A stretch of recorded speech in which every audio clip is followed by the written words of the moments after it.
So this is general physiology related to post-operative pre-operative management from the past textbook. So I'm trying to cover these topics.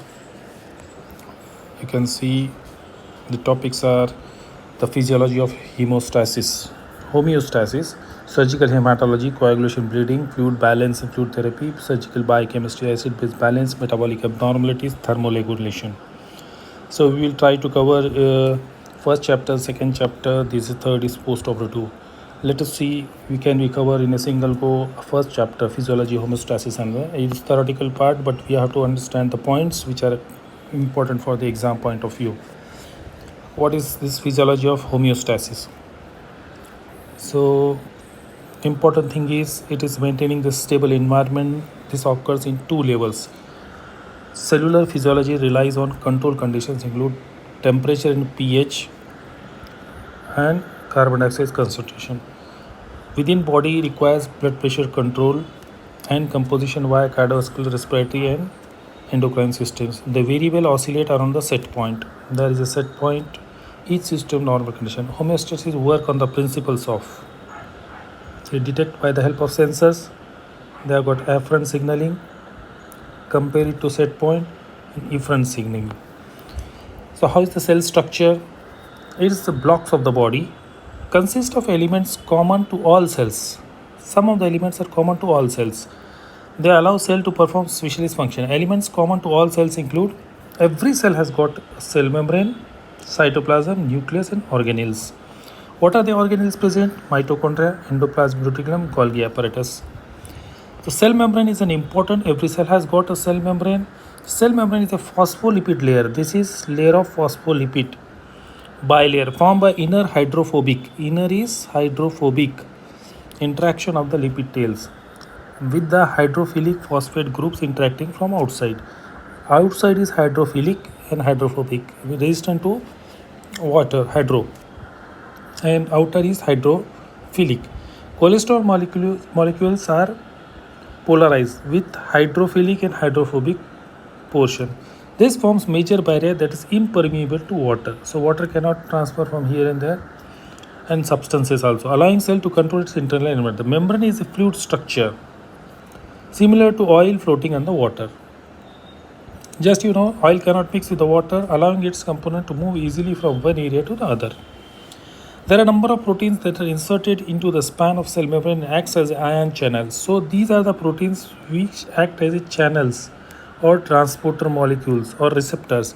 These membrane transporter proteins may be common to all cells, that is ion channels, or reflect specialized function of cells, hormone receptors. So cell membrane is not directly permeable, nothing can enter into it. It is just like oil on the water, and there is some channels which are helping these things to transfer. So that is cell membrane. Cytoplasm is the inside. 75 to 85% of the cell mass is water. Ions and chemicals exist in a dissolved form and suspended membrane. So electrolytes like predominantly potassium is inside, magnesium sulfate, bicarbonates, and small quantity of sodium and chloride. Protein, two types are structural proteins and globular protein, predominantly enzymes. Lipids, phospholipids and cholesterol are used for the cell membrane. Some cells store large quantities of triglycerides and energy. Carbohydrate may be combined with a small protein in structure roles and predominantly a source of energy. A cytoplasm consists of major water, electrolytes, major ion is potassium and the others are the minor, maybe in little quantity sodium and chloride may present. So it has got protein, lipids, carbohydrates. Proteins, their structure, they help for the formation of the structure, and lipids are the phospholipid and cholesterol, carbohydrates form for the energy. Under the cell membrane network, actin filaments provide active support to cytoplasm. This is cytoskeleton consisting of tubulin microtubules. Dispersed in the cytoplasm intercellular organelles, then there are nucleus, mitochondria, Golgi apparatus and endoplasmic reticulum. These are the organelles inside the cell. There are also fat globules can be there and liposomes. Cytoplasm is complex, busy region of the transport between cell membrane and the intercellular organelles. So in between the cell organelles and the cell wall, there is cytoplasm, which is transport binding of the molecule to cell surface receptor activity secondary to messenger system called as CMP, cyclic endogenous phosphate. and inosol ITP, inositol transphosphorus across the membrane. So nucleus, the double phospholipid, it has got double phospholipid. Again, membrane surrounds the nucleus and this is penetrated by nuclear pores which allow access to small molecules. This contains DNA as a primary site of gene regulation. The basis of DNA is comprises of two purines. So there are purines, PURINS, which are also called as adenine and guanine, and pyrimidines, which are called thymine and cytosine. A forms with T, so always there is ATGC. Adenine forms a bond with T, guanine forms a bond with T. DNA is double-stranded backbone of deoxyribose sugar either side of the paired nitrogen bases, which acts as a code. DNA stored in the nucleus is a condensed form wrapped around the proteins called as histones. When condensed genes are inactive, DNA invites from the histone protein and becomes active. Two strands separate to allow a transcription there. The transcription factor binds to gene promoter region. This is the thing. The transcription factor binds to. This is the question. I am reading the question. The transcription factor binds to gene promoting region, allow enzyme called RNA polymerase to produce complementary copies of genes in the form of messenger RNA. Messenger RNA transport of the nucleus ribosome into proteins. Mitochondria energy is like a factory, 95% required in cell, different cells. These are bean-shaped double membrane. The internal membranes is also folded into shelves for production of energy. A mitochondria self-replicate. Endoplasmic reticulum is a tubular structure within the lumen of the tube connected to the nuclear membrane. This branching network provides a huge surface area of membrane are sites for major metabolic function. They are responsible most of the synthetic processes. Ribosome is responsible for translating mRNA into proteins.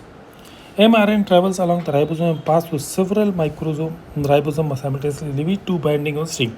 Each amino acid binds to small molecule of RNA, which triplets of the bases corresponds to the amino acid. The bases are complementary to the bases of mRNA. Each ATP is required to activate it. Golgi apparatus has a structure similar to the endoplasmic reticulum.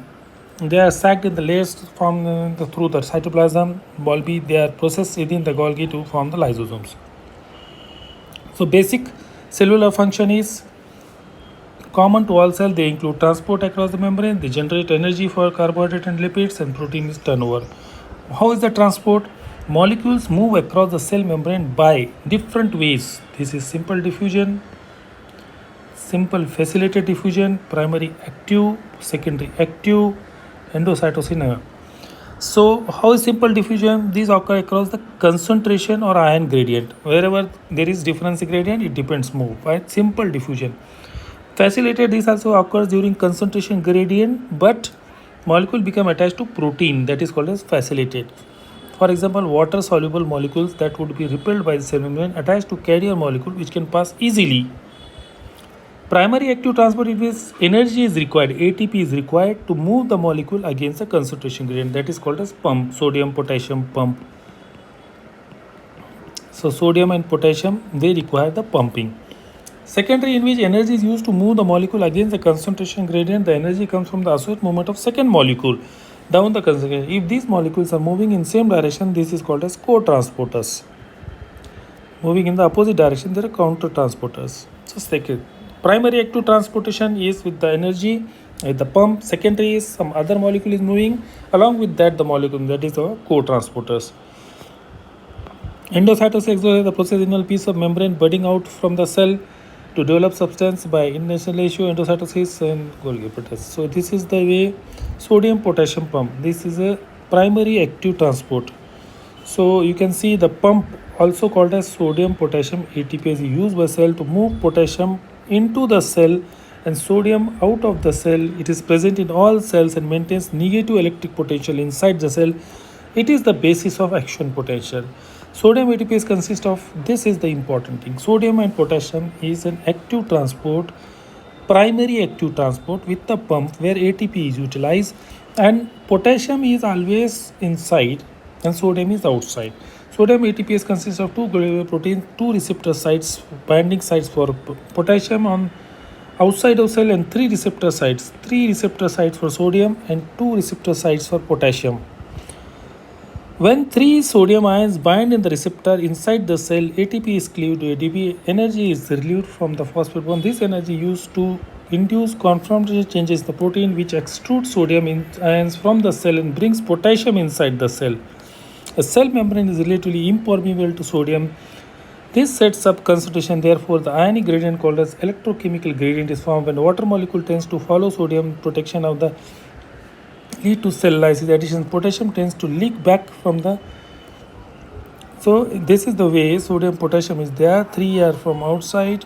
They are trying to come in, and energy is and potassium is inside, intracellular, extracellular.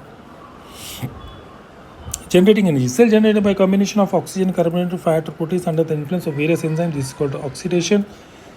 Production of ATP results in the production of. Whenever there is oxidation, there is production of energy, which is used to provide cellular process.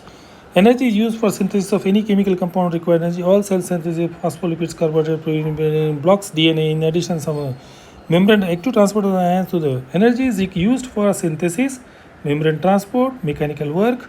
Muscles teach mechanical energy they require. How is the energy you are getting? It is from the carbohydrate. Smallest component of carbohydrate molecule is a monomer, that is glucose. So carbohydrate, whatever you eat, the smallest molecule is glucose. Glucose is a facilitated diffusion. Using glucose transporter molecule. So this is through the transporter molecule and the phospholipid membrane. This process is increased by hormone insulin. Inside the cell, glucose is phosphorylated to form glucose 6-phosphate. Phosphorylated glucose is stored either as polymer via glycogenesis to form glycogen. So inside cell, it is stored in the form of glycogen or utilized immediately for the energy. Energy is produced from the glucose by glycolysis. Whenever energy is required, glycogen is broken down and energy is used. It is via TCA cycle. This is called as TCA cycle. This is in presence. In glycolysis, glucose molecule is broken down in stepwise fashion, releasing enough energy to produce ATP at each step. This results in 2 molecules of pyruvic acid, 2 molecules of ATP, and 4 hydrogens. So whenever glycogen is broken down, 2 ATPs are formed, and it is the pyruvic acid is a combination of coenzyme in the mitochondria to form acetyl-CoA and ATP. This combines with the water in the form of atom tricyclic, releasing 2 molecules, 4 molecules of carbon dioxide. So carbon dioxide is released, and 16 hydrogen atom coenzyme which is recycled. The hydrogen ion combines with NADH and oxidation function to produce ATP. Energy can be released in the absence of energy. If there is no oxygen, how it is produced? That is called as anaerobic glycolysis. When oxygen is not available, oxidation of oxygen cannot take place. So glycolysis to produce pyruvic acid does not require oxygen. So this still occurs, producing small amount of energy. In absence of oxygen, pyruvic acid and hydrogen combine to form lactic acid. When oxygen becomes available, again lactic acid break down to release pyruvic acid, and these can be used for energy. So when there is anaerobic metabolism, glycolysis, you get lactic acid. Whenever there is aerobic, you get pyruvic acid. And small energy is released when there is lactic acid, and large energy ATP is released when there is. So second is energy can be supplemented from basic component of is lipid, that is fatty acid. Lipids are transported into intestine, the blood and segments through chylomicrons. These are the transporters. The liver, and here glucose is transported by glucose transporter, co-transporter by facilitated diffusion. The liver processes lipids to basic fatty acids. There was glucose was the basic molecule. Here is fatty acid. It is synthesizes triglycerides from carbohydrate and produce cholesterol and phospholipids. Spare fat is stored in adipose tissue. Modified fat up to 99%. Lipids can be used as a fuel. Triglycerides are hydrolyzed to form fatty acid. Glycerol in the liver, which enters the carbohydrate pathway. Fatty acids are transported into hepatocyte mitochondria where molecules of acetyl-CoA and sequentially released from the fatty acid. Each time a molecule of acetyl-CoA is released, whenever acetyl-CoA, 4 hydrogens are produced and undergo oxidophosphoration, releasing large amount of ATP. Acetyl-CoA condenses to form acetoacetic acid, and ketones are formed in the end products. and released from the liver into the bloodstream to supply tissue with energy. Cells take up the acetic acid and turns back into acetyl-CoA, which is transformed into acetyl-CoA, then enters the TCA cycle. This is again oxido. As described above, usually levels of ketone bloods are low if predominant source of energy comes from fat. So when ketone bodies increase, whenever fat is utilized more, then this may occur in starvation. When a person is starving, then metabolization is fats are converted to fatty acids are converted to more of the ketones in the end product. Diabetes. Second is diabetes. One is starvation, lack of circulating insulin produces glucose. So glucose is broken down. That is called as glycolysis. Forms first glycolysis, then it produces two molecules of pyruvic acid, acetyl-CoA, tricyclic TCA cycle. You get energy production from the glucose. This is the energy. This is called as TCA cycle, tricarbolates cycle. So how much energy is produced? 6 ATP is when glucose is converted to acetyl-CoA. First here pyruvic acid 2 ATPs are produced, then pyruvic acid converted to acetyl-CoA. Here 6 ATPs are produced. When TCA is converted to carbon dioxide and 2 ATPs. So these forms use the energy from glucose. Then whenever the glucose is starvation is there, and suppose insulin is not there, then diabetes fat is converted, utilized as an energy source, and this you get ketones are formed, low quantity ketone. But when there is starvation, when there is diabetes, lack of insulin, then more ketones are formed. Protein is another energy source used from the gastrointestinal tract and transported in the blood as a basic component of amino acid. That is fatty acids, there is glucose, and amino acid is for the proteins. Amino acids are taken by the cells and almost immediately from the cell protein creation of peptide linkage. There are 20 different amino acids, there are 20 different types of amino acids. 10 amino acids are synthesized by the body. These are which the body which synthesize the amino acids are called as non-essential, and 10 that have to be supplied in the diet, they are called as essential amino acids. Essential amino acids, these are 10 which needs to be supplied in the body. The non-essential amino acids are synthesized from ketones. Again, non-essential ketones. Glutamine acts as an intracellular store. So glutamine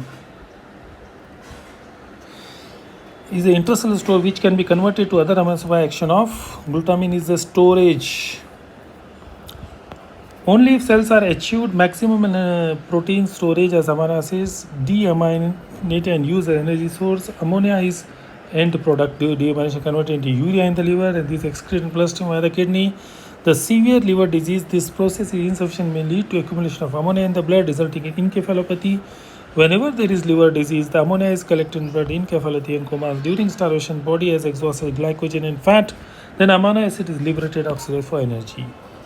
So first is the glycogen is utilized. When it is deficient, fats are utilized. When it is deficient, proteins are broken down. So in nutshell, some have specialized function they have called. Now these were the normal function of storage of the cells. Storage of the energy, these are all these normal functions. What are the specialist function? They have got special functions called action potential, synapses, neuromuscular junction, muscle contraction. What is action potential? That this is transmission of such signal along an excitable cell, nerve cell or the muscle cell, to achieve self-reporting electric current known as action potential. All cells have electrochemical, there is a gradient called sodium because of sodium and potassium ATPase, which we have reached. This is by active transport of sodium and potassium. So potassium is intracellular, sodium is extracellular. 3 ions are attached outside. This results in net internal negative charge. Internal charge is negative and external is positive. The difference between the two is called as resting potential. This is called as resting potential. So because of more potassium has been gone inside the cells and less outside, when you see the gradient, you measure the resting potential. One electrode inside the cell, one electrode outside the cell, it will be minus 70 millivolts. So this is the normal resting potential.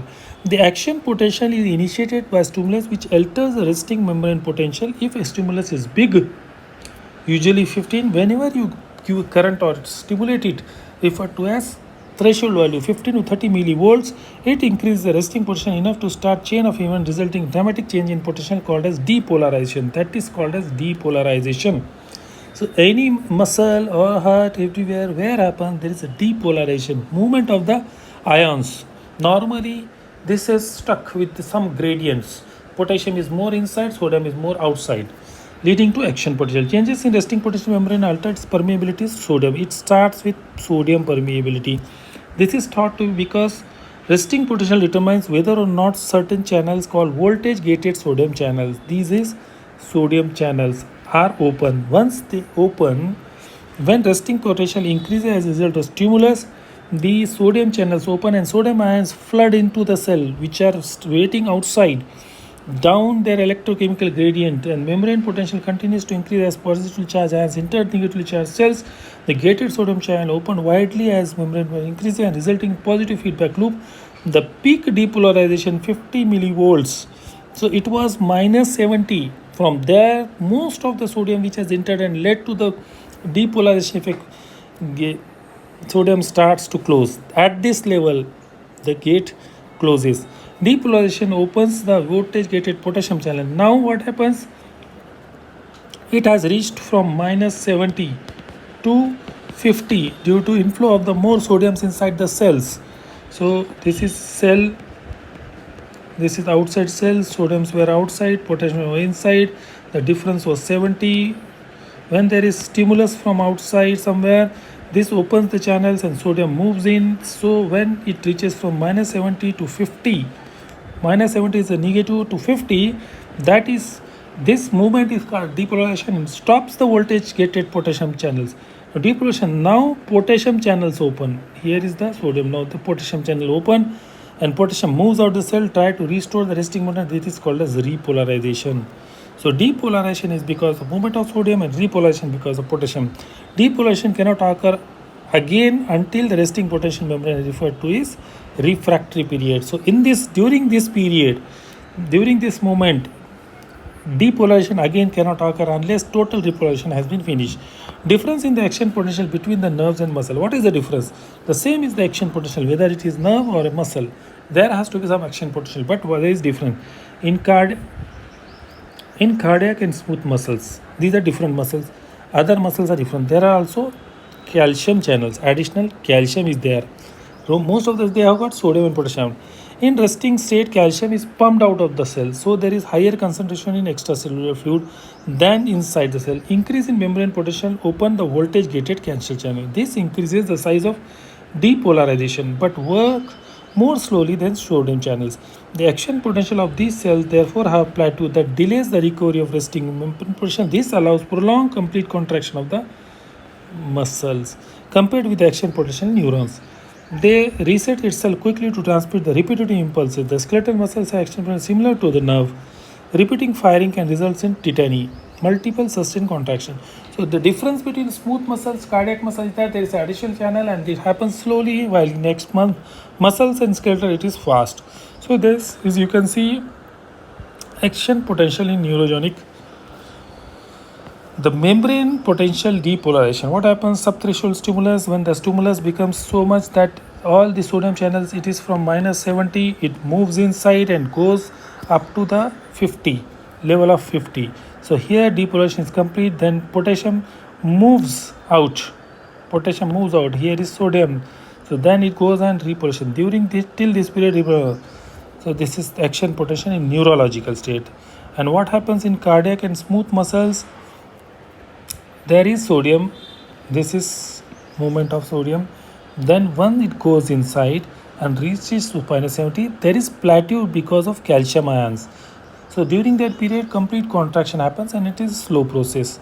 While rhythmic membrane action potential minus 70 plus 70, then slow permeability of sodiums. So rhythmic spontaneous depolarization occurs in some tissues such as SA node. This is SA node. SA node, there is rhythmic. And smooth muscles of GIT also, that is responsible for peristalsis. No stimulus is necessary to cause depolarization in this cell. This is because cell membrane is relatively leaky. Here there is cell membrane is leaky. Now all the other needs a stimulus, while SA node, smooth muscle, they doesn't require stimulus. This is leaky, causing depolarization. As sodium leaks into cells, resting potential membrane depolarization occurs. The influx sodium is slow and sweep the way.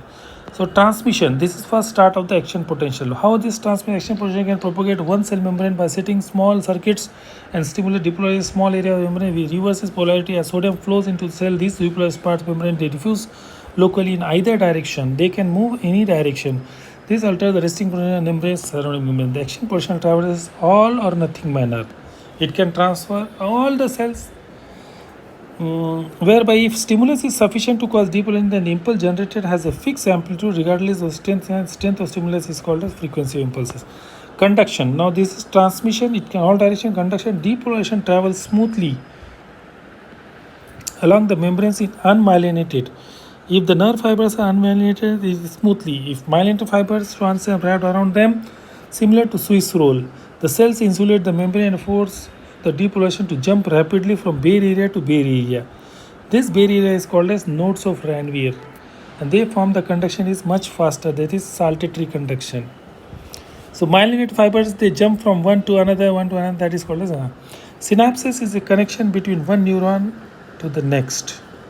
The end terminal of the axon is called a synaptic bulb and is separated from the postsynaptic by the synaptic cleft, and end terminal of the axon is mitochondria. The responsible for chemical neurotransmitter. There is neurotransmitter stored in the secretory vesicle and synaptic bulb.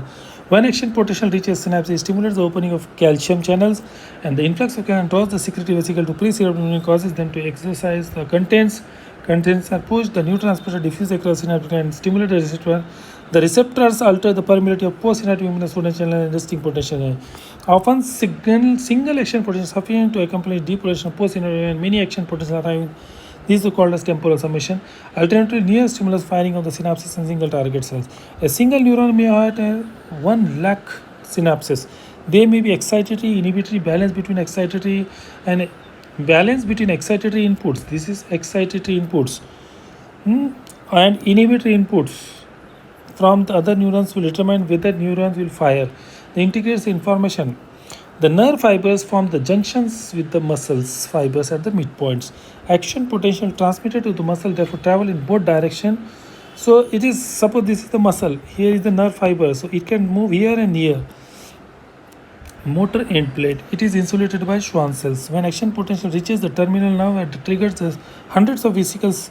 Here there is acetylcholine into the transmitter. So neuromuscular junction, which contains the neurotransmitter called acetylcholine. The muscle membrane of the synapse trough has multiple acetylcholine receptors. Now here acetylcholine is secreted from here, ACH, and this has got the receptors which acts as a gated ion channel. On binding, acetylcholine channel opens, allowing sodium to flood into the cell, depolarizing membrane, generating action potential. Is acetylcholine is rapidly inactivated. This is inactivated by acetylcholine esterase. This is an enzyme. If suppose it's constantly stimulating, then it's going on in the cleft. So this is the way. This is the bulb. This is Golgi apparatus, mitochondria, presynaptic. This is postsynaptic. This is presynaptic. And what happens here is acetylcholine receptors. This is the receptor of the neurotransmitters. Here is the channels which are left. So this is again the end plate. This is the terminal nerve fiber and the motor end plate. This is the myofibrils. This is all synaptic trough muscle nucleus. Disease and drugs interacting with the neuromuscular junction. At this junction, the drugs myasthenia gravis is an autoimmune condition that involves development of antibodies against receptors. So this is the muscle. Here has to be receptors.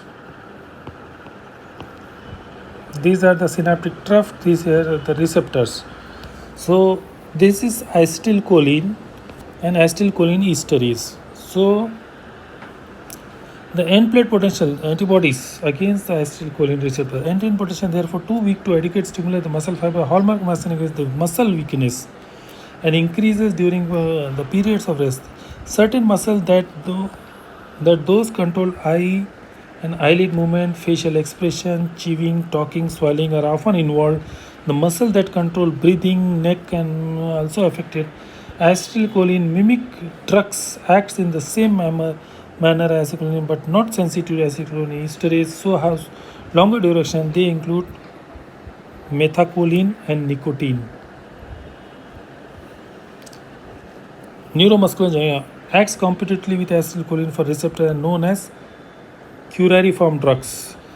So D-tuberculin, all these they block these neuromuscular junctions. They compete with acetylcholine. Neuromuscular junction activators inactivate the there is presynaptic, postsynaptic. This is acetylcholine. These are receptors. Acetylcholine joins with this and inhibition by acetylcholine esterase. If block means compete with the acetylcholine and someone is acting on this, that is leading to curariform, means it is not allowing. If acetylcholine esterase is destroyed, it means more action. Inactivate acetylcholine esterase, neostigmine, phyostigmine, that results in persistent acetylcholine. So that will start. Due to tuberculinine, it is paralysis, neuromuscular paralysis. Reversal of action of tuberculinine, you give acetylcholine inhibitors, neostigmine. Structure of skeleton. Skeletal muscle composed of longitudinal muscle fibers surrounding muscle cell called as sarcolemma.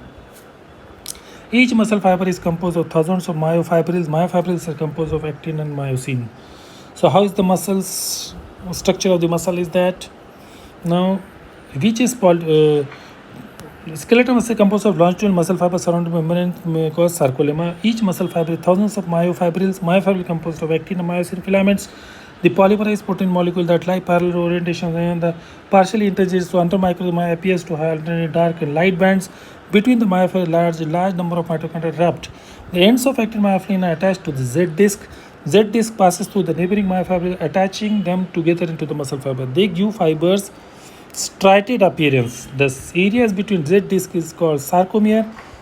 In relaxed actin molecules overlaps with the ends and myofibrils. I band represents areas where molecules does not overlap the A band represents the area where, this is the question, A band represents the area where both actin and therefore muscle contracts, A band stays same length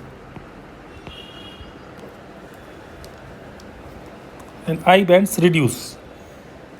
The mechanism of action of contraction. The action potential transmitted to the by invagination of the membrane deep into the central fiber called as transverse or T-tubules. Depolation of T-tubule membrane stimulates calcium ions, and calcium ion cause actin myosin to slide to one another and they process excitation contraction coupling. The sliding mechanism works by interaction between the myosin heads and actin molecule. The actin fibers are made up of actin, tropomyosin and troponin molecules. These troponin molecules induce the confrontation change in the molecule which uncovers the myosin molecule cross the bridges and these heads bind to the actin myosin. So this is the way in which the action happens. You can see this A band is always constant, I band is reducing. Just try to remember this, sarcomere, muscle, myofibrils and all that. Muscles are composed of fast twitch and slow twitch fibers, which are also fibers that lie between the two extremes depending on the function. These are the smooth muscle, these are the smooth muscle cells, there is myosin, actin and made up of them. Slow twitch fibers, they are also called as type 1 smaller fibers. Extensive blood supply contain myoglobin to act as oxygen stores. And fast twitch fibers are larger. They extensive cycloplasmatic release of the calcium ions. So how is the smooth muscle contraction? We have seen the striated muscle, they have got the bands. The smooth muscle fibers may act as a single or multiple units. These are the smooth muscle like cardiac muscle, gut muscles, all these uterine muscles. These are single units and compared to the found in gut, and these smooth muscles are joined by the gap junctions and allow free flow of the ions known as syncytium. Smooth muscle contain bundles of actin either attached to dense body which serve the same as Z disc, and this body the actin myosin muscles in the smooth muscle described by no troponin molecule. They contain molecule calmodulin. There you have got actin, myosin and troponin. The skeletal muscle has got actin, tropomyosin and troponin. So here you get calmodulin. So on binding calcium, calmodulin activates myosin kinase and phospholipase activates. Smooth muscle contraction may be induced by nerve impulses previously. In addition, smooth muscle may induce to contract or relax by local tissue factors and hormones. Factors and hormones are local hypoxia, carbon dioxide, increased hydrogen ion, all cause smooth muscle relaxation. So, hypoxia, CO2, hydrogen ion increase means pH. They cause hormones cause smooth muscle contraction. When hormone contains hormones resistance, they often act as energy. Cardiac muscles is striated and contains actin myosin filament which contract in the same manner as skeletal muscles. So this was about the first part of the chapter, cells, muscle contractions. So we'll stop this point here.